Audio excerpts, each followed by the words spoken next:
Hello everybody, happy Friday. I hope you've all had a great week. We're working through our real model, giving you a bit of a flavour of all the different elements week by week. And what I wanted to tell you about the real model is that it's not a step-by-step process that you work through from one end to another. It's not linear. It's all about business fundamentals. So it's what are the building blocks of business, what are all the different things that you need to put in place, and the different areas of focus so focus and the different areas that you need to think about as you're building a business. And so the idea of it is that you can dip in and out of the model as you scale, as you grow, as you face different challenges. Hi Sunanda, hi Pete, thank you for joining. The real model is made up of four main elements. Resilience is the first, and that is all about the heart. That's the heart of the business.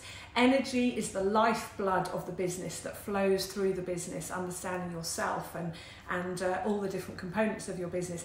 Accountability is the skeleton, is the structure of the business, and then leadership is its driving force. So last week we touched on accountability.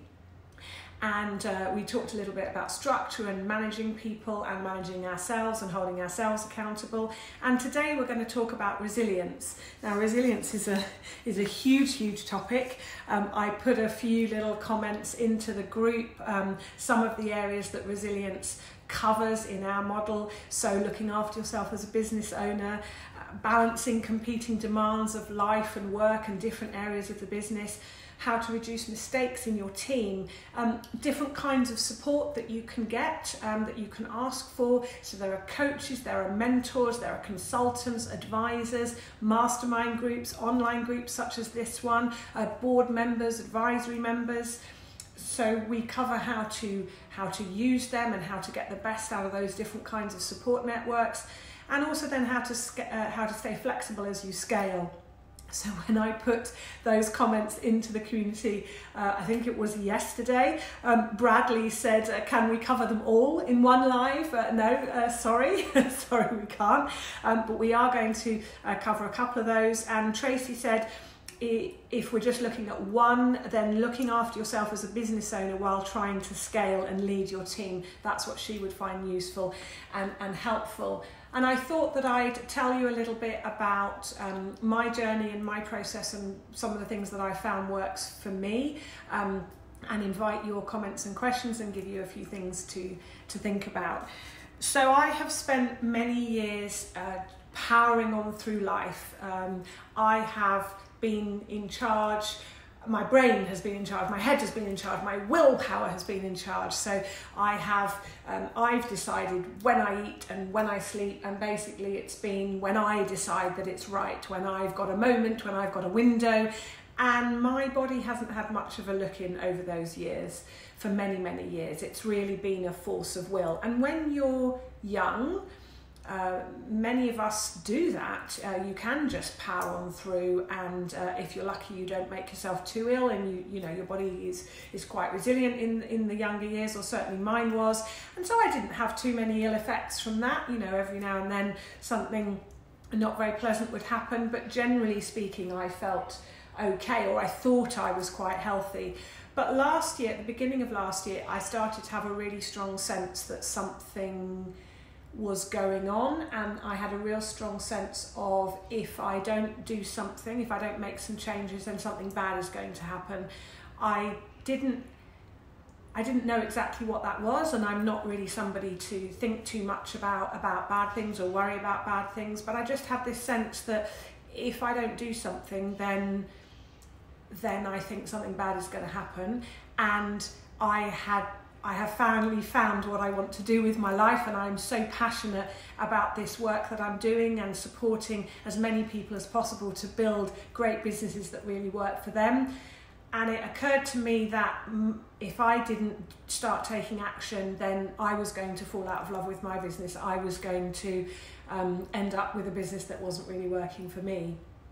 And so last summer I I decided that I needed to take action, or through the first part of last year I decided I needed to take action, but I wasn't quite sure what I needed to do. And I don't know if you have this process where you are negotiating with yourself, or you're trying to find what works. And the conversation with me went somewhere like something like, you're working too hard, I know, but I love it and I'm not going to stop. So it was a fairly, we kind of reached a bit of an impasse. It was a fairly uncompromising situation, but I kind of kept on, yeah, but I don't think this is kind of really working, and you really are working too hard, and this is really not working.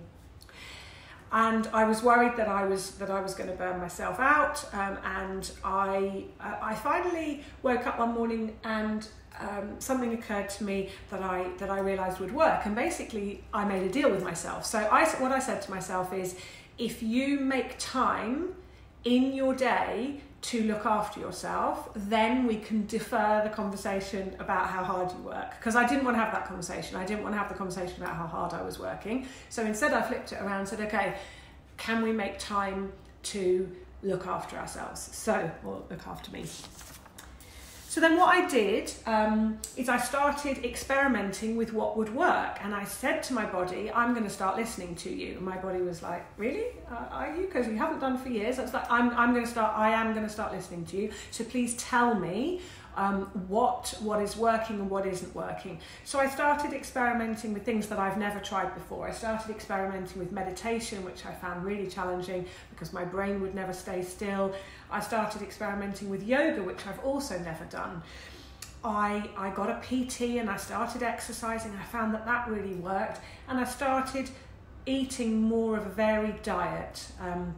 I started eating, I consider that my diet has always been quite healthy, but it's been very restrictive. So I started putting more different things and experimenting with different fruit and vegetables, and just trying to mix it up a little bit. I started running last year, something that I've always wanted to do and wanted to be good at, but found really, really challenging.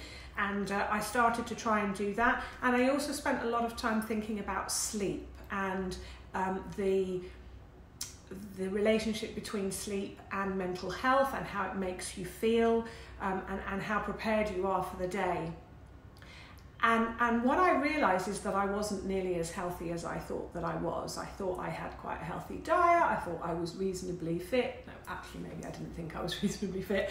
But I thought I was I thought I was doing okay. I thought I slept quite well. But what I started to do, which works well for me, is I started sort of tracking things and paying attention to things much more. What I realised is that I'm quite a shallow breather. And so when I started exercising and running, that was really the problem, was with my lungs. So then I found that the meditation, even though I found it quite challenging, still do find it challenging to slow my mind down. So when I meditate now, I just focus on the breathing, and I say to myself, it's okay if your mind is wandering a little bit, because you're doing good because of the breathing. So really deep belly breaths. The yoga also, rather than before where I've been like, oh, it's too easy, it's not raising my heart rate, it's not good enough. I have also then said I'm stretching out, it's good, and I'm breathing. And one of the articles that I read when I was looking into all of this last year was around pausing between activities. What I read is it's not actually the activities necessarily that cause us stress and anxiety. And I know we've got a stress expert watching us, so we'll ask him what he thinks. It's not necessarily the activities that make you stress, but it's going from one to the other. And I'm a classic, so I'll finish doing this live and then I'll be straight on a call and then I'll be running out the door. And people will talk about profiling in the weeks to come, but people that have a lot of this kind of creative energy and want to move forward, and impatient people like me, we run from one thing to another, and we don't necessarily have pauses in between. Now, I'm not talking about long, convoluted, big pauses, because we'll all say we're far too busy for that. I'm talking about 30 seconds, a minute, 2 minutes, get up, walk to the window, look out, make a cup of tea, just close your eyes for a couple of minutes, take some deep breaths, just have a break, have a pause between activities, because that allows your brain and your nervous system just to make a pause and come down off of the stimulation of whatever activity it is that you're doing. And when you do that, it really helps with your stress levels. Certainly I found that it helped with me. I'm no expert. We'll get Pete coming into the community and talking to us about stress over the next few weeks, because I think it's something that we all really could do with some help on. I certainly feel like I'm still learning about it, but that I find really works for me. So when I finish this live, I will make sure that I just take a couple of minutes to just pause, look out the window, dream away, maybe make a cup of tea before I then jump onto the next activity. And those pauses I found have really, really helped. Now the challenge with all of that is I've got some really good routines in place now, but when I'm away from home, as I have been for the last few days, Joni and I have been away on a retreat for a few days working on our business, and that a lot of my healthy habits and healthy routines have gone out of the window. And so the challenge for me is, how do I maintain rhythms and routines that work for me, not just when I'm at home in an environment that I can control and around London, and I know where the places are that I can eat, or I know where I can go, and I've got my club and I can meet people there, and I'm in control of my situation. And when you go out of your environment to a different environment, what I don't want to use the word rules, let's call them standards. What standards can I take with me around how I look after myself and how I conduct myself, and how I listen to my body and how I put pauses into my life and how I breathe?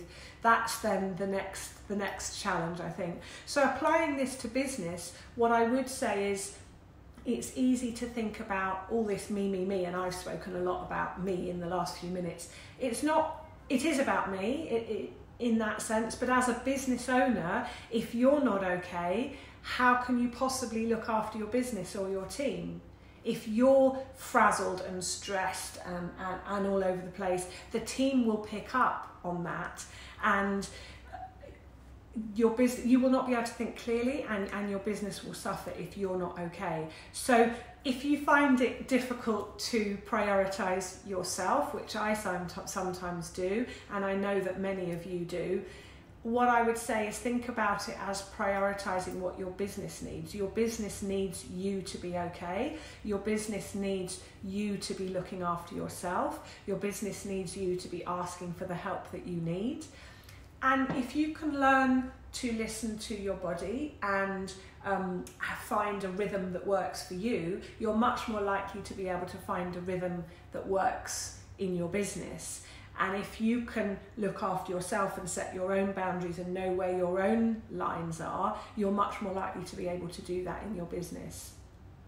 So my top tips for this part of resilience, and as I say, resilience is a huge topic, but in terms of looking after yourself and how you do that as you grow your business, is it's not selfish to start with yourself. So start when you're looking at your business and you're planning your time and your day. You've got to start with, what do I need for me to be okay? What do I need for me to perform at my best?